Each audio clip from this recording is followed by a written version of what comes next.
I think it goes all the way through the supply chain, from product development and understanding what customers are currently experiencing with your products and services, and in a rapid fashion, because you have access to data that you never had access to, all the way up through crafting a memo and understanding like, oh, I can actually synthesize all this data in different ways and accelerate my thinking. The danger here is that you rely on AI to like do the job for you. That's not the point. I know you agree with that, right? It's how do you add your expertise and then augment it with these things.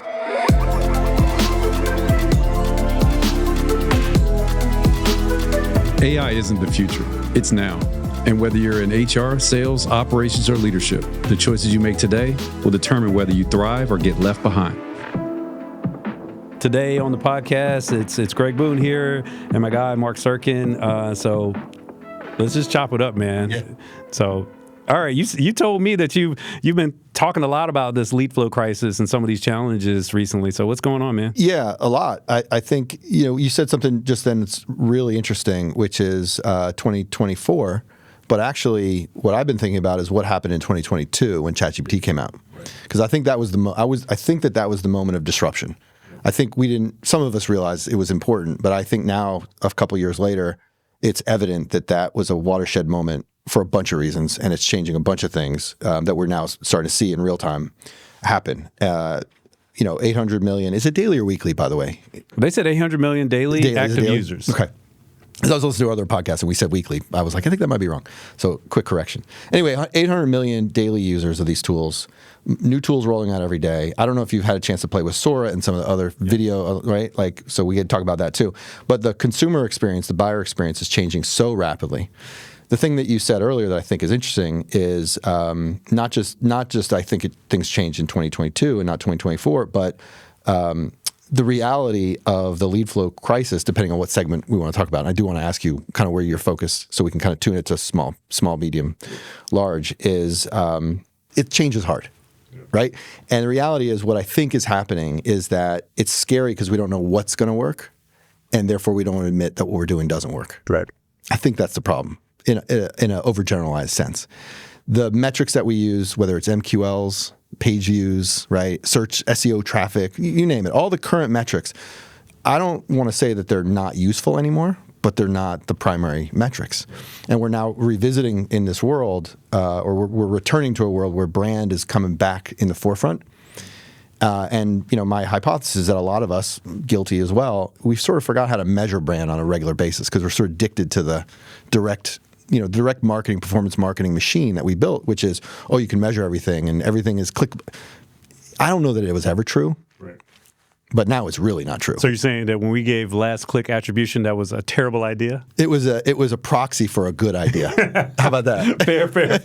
Right. What you described kind of a second ago, I saw on, it was on LinkedIn. It was some thread that Scott Wingo had commented on, and someone used an Upton Sinclair quote, and I'm not well read, so I'm not going to pretend that I am, but I've been using this of late, and it's from 1934, and effectively, I'm paraphrasing a little bit here, but it basically says that it's hard to make a man understand something when their salary depends on them not understanding it. Right. The incentives for change aren't really embedded in kind of the movement itself. So therefore, people are rejecting it. It's like, why would I do this if it's going to be detrimental to my own career growth? And then I think what you and I are saying is like, if you don't, it's going to be detrimental to both your company and yourself. Correct. That's 100% right. And look, it's scary. I was talking to somebody yesterday, and sophisticated marketer building a really cool lead gen platform. He's got his own thoughts. We were kind of sparring back and forth.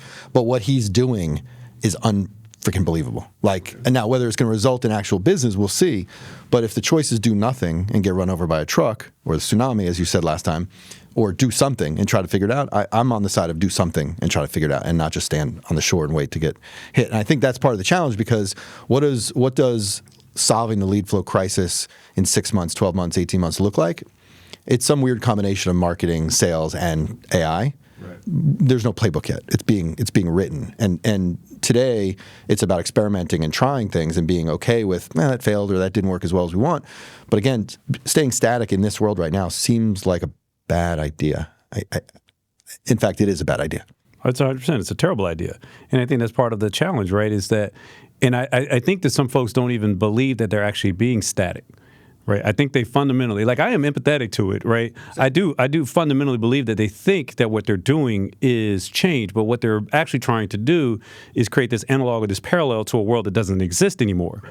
Right. And I can't see how that's actually helpful. I think you get back to incentives and you get back to things like ego and leadership, which is to say, you can do a lot of activity and you can dress, like we all know, you can make numbers say anything you want to make. Like numbers, we can make numbers lie. And not intentionally lying, but thinking that we increased traffic. Okay, so I use this ridiculous, it's a admittedly dumb analogy, but pretend you have a web page. I use a lot of dumb analogies. Okay. So it's a dumb story, but it keeps this will be the third or fourth time I've told this. So imagine you have a web page, and on it you have this super compelling video of a monkey that's clapping, and you cannot take your eyes off this thing. And people just watch it on repeat. They're like, oh my God, this monkey's amazing. And you have high engagement rates. For the monkey, right? Like right.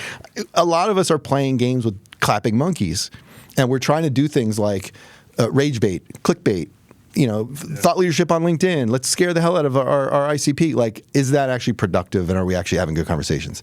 I think that's a reflection of we don't know what to do next, and we're just leaning on the existing metrics that we have. For example, engagement time. Oh, high engagement time must mean they're good lead. Does it? Do you know? Do you actually have an attribution model that actually works, or are you pretending?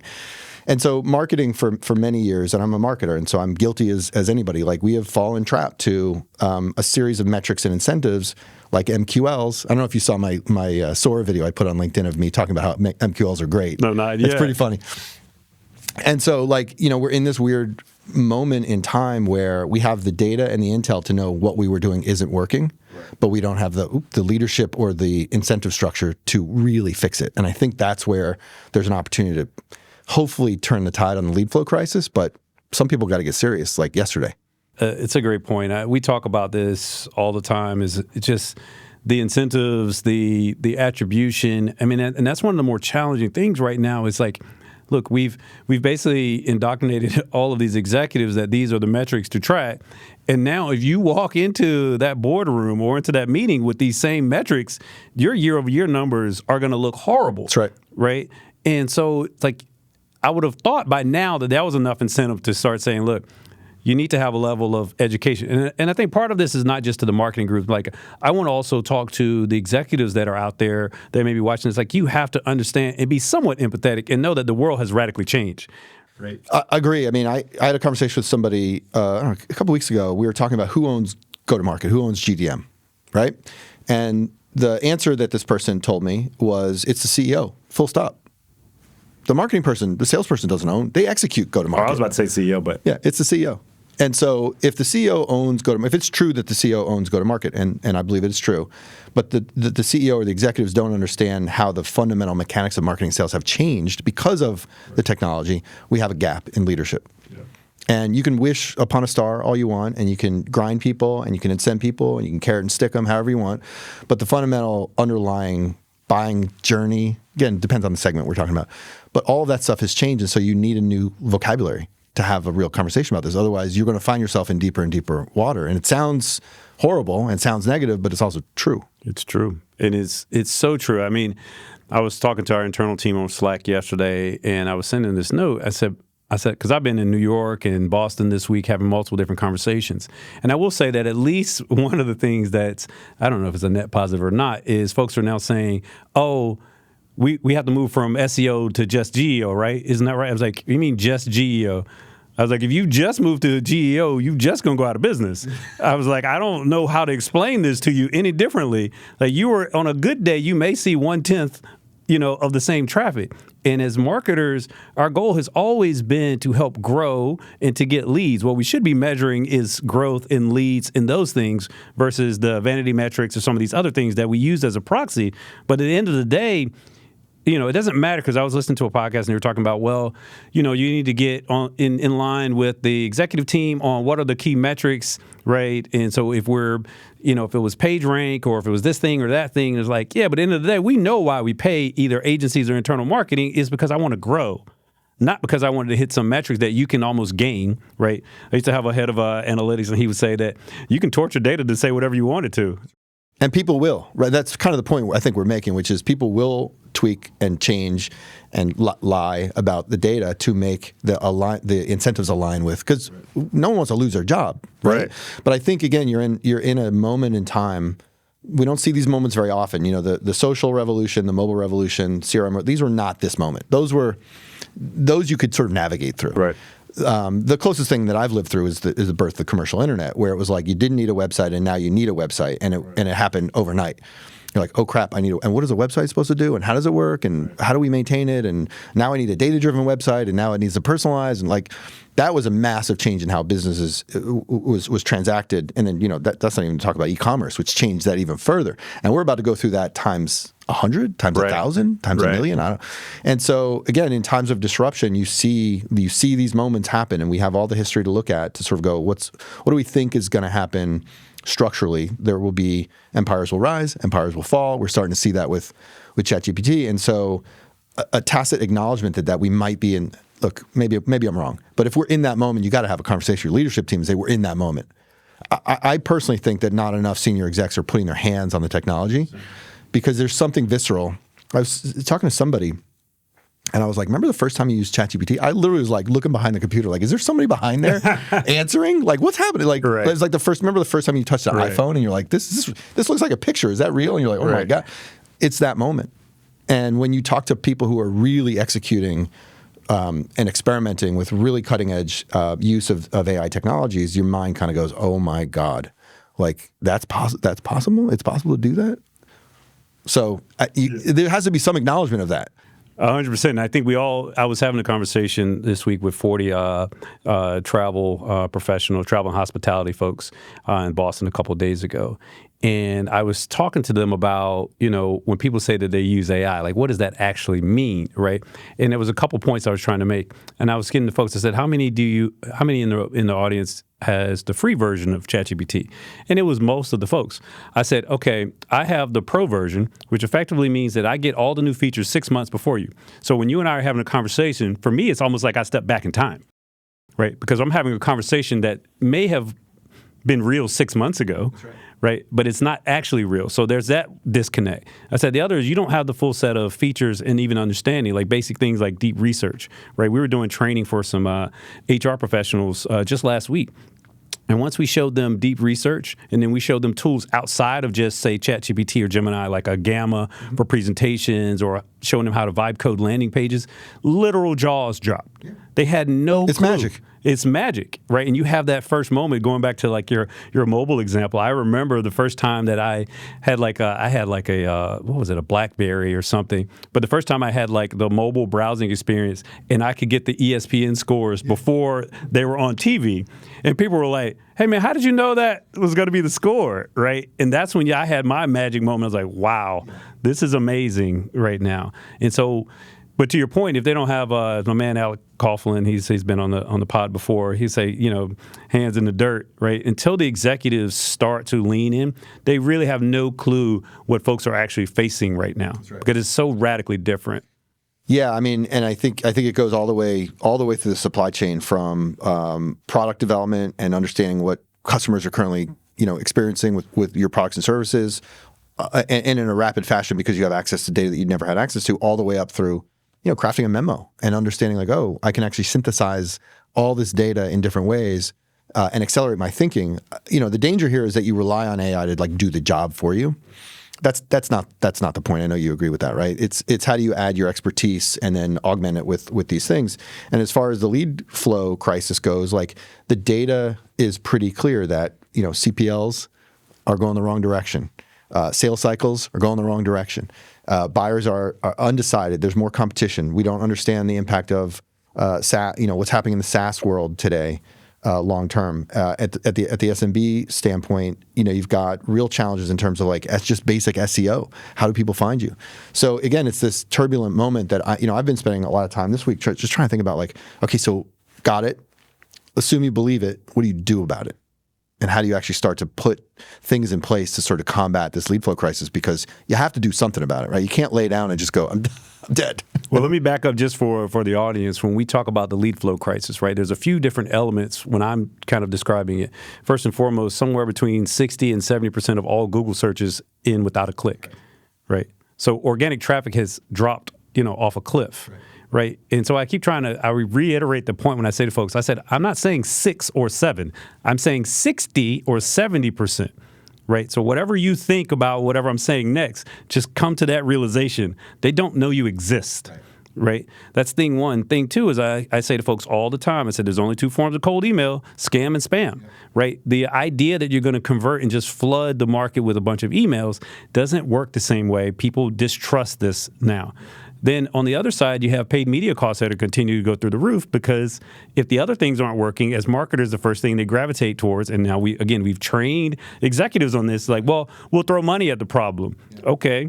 If everybody throws money at the problem, then the cost goes up. Then who can compete? Off camera, we had a quick conversation. You were asking about different verticals and different sizes of organizations, right?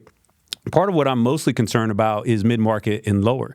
You have no brand equity. That's right. Like, no one's doing a name search for your random retail store, right? And people have to understand that. And then one other thing that I bring up quite a bit is what I would describe as the filter bubble.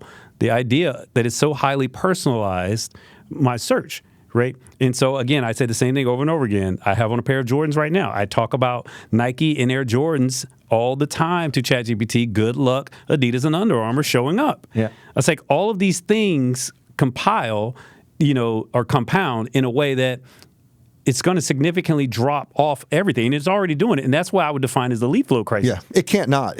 And what you've described is a compounding effect. One, okay, search traffic's down. But when you compound those things and you add in the reality of recognizing that the metrics we had been using aren't necessarily the right metrics, now you're in a really, it's a situation that is appropriately named a crisis. Yeah. And again, where I'm trying to get in my head is, well, what advice, in my business, like, okay, how do I help customers deal with this? And I know what Walk West is doing in terms of podcasts and citations and all that stuff.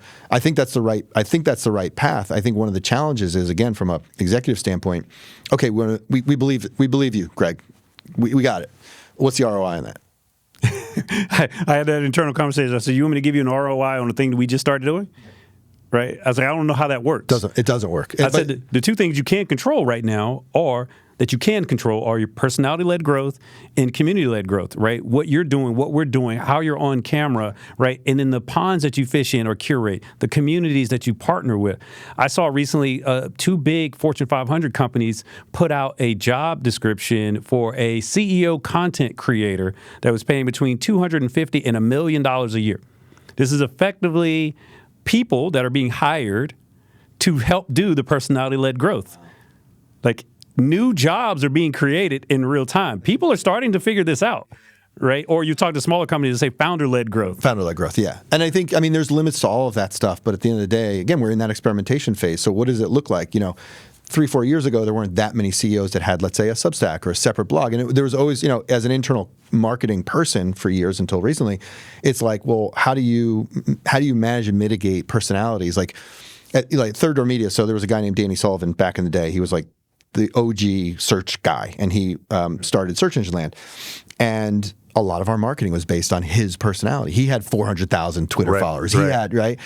Search Engine Land's a great brand, but it was built by Danny. Right. Now it's a standalone brand, but it took years and years and years. And even today, someone like Barry Schwartz has a huge following. He's a one-man wrecking crew. He's got significant traffic and a significant brand. There was actually data, just the other day I saw it on LinkedIn. Somebody did a study manual. It was interesting. They dug in and they were really trying to answer the question, can brands compete with personalities on LinkedIn? And the answer is not even close. Yeah. Not even close. Brand can have hundreds of thousands of followers. CEO or somebody interesting can have a couple of thousand and far outstrip their engagement. You liked it, and it showed up in my LinkedIn feed, and then I connected with the CEO, right. And he asked me, he said, what struck you about my profile? And I responded to him, and I said, because you get the personality-led growth. Because effectively, I was going to say the same thing. Well, I did tag you. That's right. You tagged me, right? And so I saw it, and basically the data was something to the effect, and we have to go back and figure out, but it was effectively saying that the CEO had a third as many followers, but it was twice the level of engagement and kind of lead flow, right? And they were they weren't surprised because they basically the guy's company does thesis, it, right? That was already their thesis, yep. Right? They just showed it and the data played out. Right. We're doing the same thing here at Walk West, right? We talk about our 4P strategy is podcast, partnerships, PR, and publishing. Mm-hmm. The whole point of it is how do you leverage the podcast is basically the perfect medium for personality growth. We got cameras set up. We can, be on YouTube. We can create shorts. We can be on LinkedIn, Instagram, other places, right? All over the place, right? The partnerships is all about community-led growth, right? What are the ponds you're going to fish in? You're going to curate. I say the same thing over and over. The ocean that was Google that we all fished in has dried up. Right. What ponds are you going to fish in, right? And I think people have to understand that these are the things that you can control. And I was speaking to those travel folks. I said, look, personality-led growth and community-led growth, neither one of those things require you to be an expert in AI. Now, if you want to scale those significantly, then sure, you need to understand the technology. I said, but you can control that. I think the challenge is the mindset of, building a brand like Nike is very different than building a brand like a local business, a mid-market business. So let's put Nike and Adidas and very few of us get the opportunity to build multinational, multi-billion-dollar brands. Most normal business people are stuck in this zone, which is like, it's binary. Do I promote the brand or promote me? And where do those two things merge and match? And when you have somebody, let's you have somebody really facile and really good on camera, and you want to do a podcast. You're a mid-market business, small business, whatever, and you're like, yeah, this is the right person to do it. But what if they leave, or what if they say something I don't want them to say? Well, that's not the world we live in anymore, right? Like that. There is no choice to do a branded, small business podcast without a personality. No one's going to watch it, and it's not going to be interesting. So we're in this weird zone. I had a conversation with somebody, the guy who's running Martech actually, and we were talking months ago about how do we manage the brand equity versus the personality equity. It's tricky. It really is. It's like a weird balance. And you're sort of like, well, we want to invest in these voices because they bring credibility to the brand, so it accrues brand value. But also if that person leaves or says something stupid, it's almost like, like if you hire, I don't know, Kim Kardashian or something, and something bad happens in the marketplace, you sort of get the stink of that on you if something bad happens. But I don't know that there's a way around that. There's risk in everything. I mean, there was some data from late last year from, it was in a Forbes article, and there was a few other places that effectively said that 49% of your brand's reputation is directly tied to your reputation. There it is. That was 49%. And the smaller your organization, the larger the percentage. Right, and I try to get that across all the time. There is no separation right now between Greg Boone's brand, my brand, and Walk West. That's right. In fact, you're the leading part. You're the tip of the spear of oh, who's this Greg guy? Oh, he's the CEO of Walk West. What the hell's Walk West? Yeah. That's how it works. That's effectively how we've grown this last year. And I'm not trying to sound arrogant. I just understood how the game has to be played now.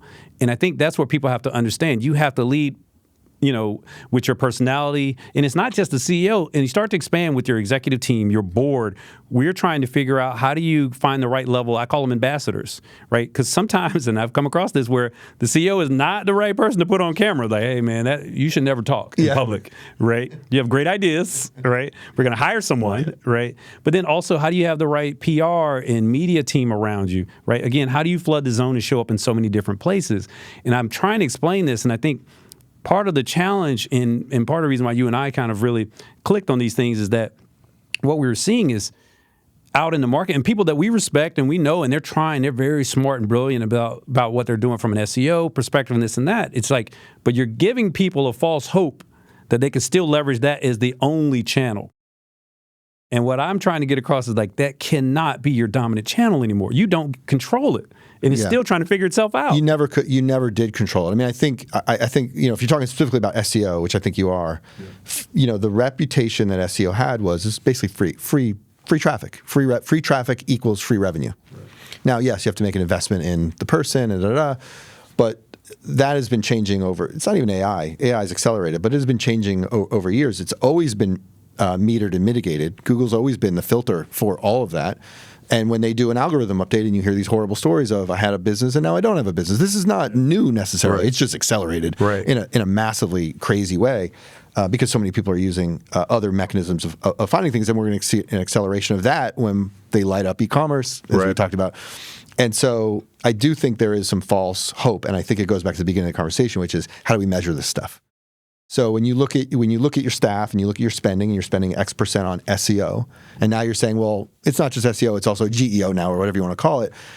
it's a little disingenuous to your point, both up to the leadership and also if you're an agency or telling customers. And in fact, somebody literally last night sent me, hey, can you look at, she's doing some consulting, can you look at this kind of overview? And she had a bullet point about SEO, and I'm like, that's incomplete.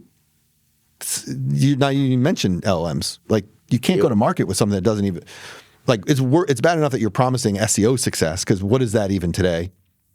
Again, SEO is really important. I don't mean to knock it. It's just, I think what you're saying is the frame of reference for why SEO is important is now different.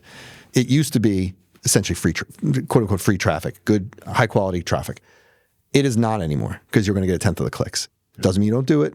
Doesn't mean you don't do the basics. You should always do the basics right. Fundamentals still matter. But you are just not going to get lead flow out of SEO the way you used to. Not going to happen.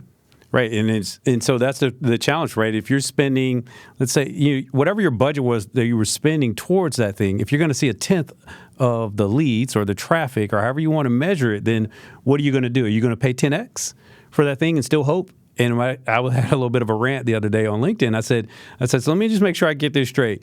You want to go tell people credibly that you're going to optimize against ChatGPT, Perplexity, Claude, Grok, Gemini, Google, ChatGPT, Atlas now, Perplexity, Comet, right? All of these things. And then you're going to tell people you need to show up in these other places like Reddit. Oh, by the way, Reddit just sued Perplexity and a bunch of other folks. Earlier this year, they sued Claude. I was like, you can't optimize against the thing they're still trying to figure out. And then the places that they're scraping and pulling from, they don't own those sites, and they're pushing back. I was like, I don't understand what we're actually trying to solve for in that. Now, again, we both believe that there is a place for SEO. I'm not saying that. But you have to look at your budget, and you have to think differently about what you're doing and how you're spending dollars. Yeah, and in my head, I'm sitting here going, okay, that's great. I agree. We agree. But then what do you do? And I think part of whatever you decide to do, whether it's a podcast or some other thing, you also have to recalibrate the efficacy of those in terms of your old metrics. Because if we're talking about lead flow crisis, you're talking about pipeline, you're talking about revenue, this medium, for example, doesn't work the same way SEO or PPC does, right? It's a different investment. That brings me all the way back to the brand investment and how do you measure brand? It's like, it when you see it. Oh, that's a good brand. They've defined it well. I get it. I see it all the time. It shows up in all the right places. Understood. But even that doesn't guarantee the same kind of measurement that you had with something like SEO flow. We get traffic. Oh, and we know that, for many years, it's like, even still today, if we get 1,000 visitors, we know we get 15 email subscribers. If we get 15 email subscribers, we know we get 3 trial customers. If we get 3 trial customers, we know one of them becomes a customer. Do more of that. I think you and I are both saying that world is pretty much over. And you need a new way of measuring and metricing that. And again, if you're in B2B sales or if you're in some kind of PLG or a consumer thing, it'll look different. It'll manifest different. But look, if you can't be found and you don't have a brand, you don't have a business. Wow. I mean, 100%. That's the net of it, right? We're telling folks now about what I would describe as AQLs or attention qualified leads, right? I love it. Right, and the idea is like you have to show up in all of these different places, whether it's live events, right? I do think we're in an era of taste and trust. I've said this to a lot of folks, right? Whether it's the scam and spam emails or whether it's the fake SOAR videos or whatever, people or the AI slop, people are pushing back in a lot of different ways, and they're going to start to gravitate to the things that they can see and touch.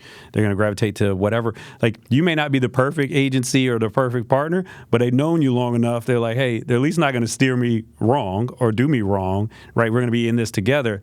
But I do think that the executives, there has to be a level of I would say just education. But I need also our friends in the SEO space also to be helpful and be a little bit more, finish the sentence, right? You need to do these things, but you should not expect the same level, right, of engagement. That's a big ask, because just as from an SEO, if I'm an SEO professional, I'm banking on high leverage traffic. Content equals traffic equals some kind of attribution to revenue. And the moment you pull the traffic out, the entire equation starts to fall apart. And, there are some people that are afraid of AI going to take their job. Well, there's a bunch of people in SEO who are afraid of AI making SEO just irrelevant. And so you see that community, and they're doing some are doing a really nice job, and others maybe less so. But you see that community really trying to figure out what's the parallel, like how do we become experts in how to optimize for visibility, discoverability inside an LLM. It's similar but different enough that there's emerging thoughts on how to do that. But to your point, that's all changing. I mean, the thing I can't reconcile with that particular issue is every time a new model comes out, everything changes and everything has memory. Yes. So what you said about Nike is true. Like if I go to my ChatGPT right now and I search for X, it is filtering for me. It is my assistant. Yes. I don't know how do you crack that? Well, that's the part why I keep trying to explain to folks. I'm like, we're searching for analogs and parallels, but the reality is you're comparing a bicycle to a space shuttle. Yeah. I was like, you have to understand that. Like, I get the need to try to create these parallels. I was like, but it is not a true parallel. Like, and so if you can break your mind from assuming that these two things are close to equal or just this thing, right, then you have a better shot at actually moving forward in some meaningful way. And my big challenge, I was at Adobe conference earlier this year, and I was having a conversation with a good friend there, and he was talking about, well, we're not seeing this and that in our data. I said, let me just be clear. Nike is going to be okay. Yeah. It is a record that people are searching what type of Nike, blah, blah, blah. I was like, I'm not concerned about the top 2,000 companies. No. I said, once you get below that, you don't have the brand equity and the brand recognition. Then what happens, right? It all falls apart. Yeah. And I think some of the folks that we see, again, very well respected and folks that we love and trust, I think a lot of times when they're talking about brand, they're still talking about the top 2,000. Yes. And I'm concerned about everything underneath. What happens? Because if all of that crumbles, there's nobody to spend money with Correct. The top 2,000. That's right. And if we are in a winner-takes-all game where only the big brands win, that's a very different world. That's a different problem. Yeah. And so, yeah, I totally agree. And I think, again, like, in my mind, it's like, okay, great. So tactically, what do you do? And one of the challenges, again, recovering from performance marketing delusions or whatever, right? Because that world's changed. PR kind of has taken, over the last 5 or 10 years, PR kind of got pushed aside because now all of a sudden PR is back in the limelight, but it's not PR the way it used to be. It's getting cited, as you like to say. It's thoughtful conversations. Sales outreach now is almost a PR game. It's not like you said, cold email doesn't work. And so the playbook is completely busted. There are pieces of it that we can look at and go, okay, there's something salvageable here, but we have to measure it differently and think about it differently. And you're absolutely right. The top 2,000 they're perfectly fine, but even they're not fine. I mean, let's be honest. Like, they're fine because they have a brand, but are they going to be challenged in terms of revenue? Yes, they are. Yeah, and they have they have innovation. What is it? Innovator's dilemma, right? Themselves, right? I was having a conversation at breakfast this morning about that. They were like, "Well, can't the small companies there can be more nimble?" I said, "Yes." I said, "But the problem is the big companies have recognizable brands that the large language models are already preferring." Right. And so that's the difference, right? They've already curated their own ponds, and they're so massively exposed across so many, effectively, they've been cited so much that they always are going to be the ones that are picked up right now until either the large language models and the AI companies change how they're doing things. Yeah. Right. But I still think that, the hyperbole I use all the time now when I talk to folks, I said, look, to be able to compete in the age of AI, I said you need 4 to 6 new roles across 8 to 10 new capabilities or tools to deliver 10 to 100x more content twice as fast across 4 or 5 new channels. If you have enough budget internally to do that, then go at it. Or otherwise, you're going to have to figure out a different path. That's right. To grow or leverage a different set of technologies or partners or something. I say because it's not tenable. I don't know how you're going to do that. So what you're talking about is really, there's 2 layers to this. There's executive reframing of how to measure any of this stuff, and then there's how do you actually execute it. And you're talking about partners, and you're talking about fractional, which all makes a lot of sense. But now it's a little late, but not too late, but late. So you got to really start adjusting quickly. Yeah, I appreciate that perspective. Yeah. So thank you, Mark. I appreciate the time, buddy. Pleasure. Yep. Thanks for joining us on AI, Voice or Victim. If you want to stay competitive in the AI age, start now. Take one insight from today's episode and put it into practice in the next 24 hours. Make sure to follow us, share your thoughts, and subscribe for more actionable AI insights. See you next time.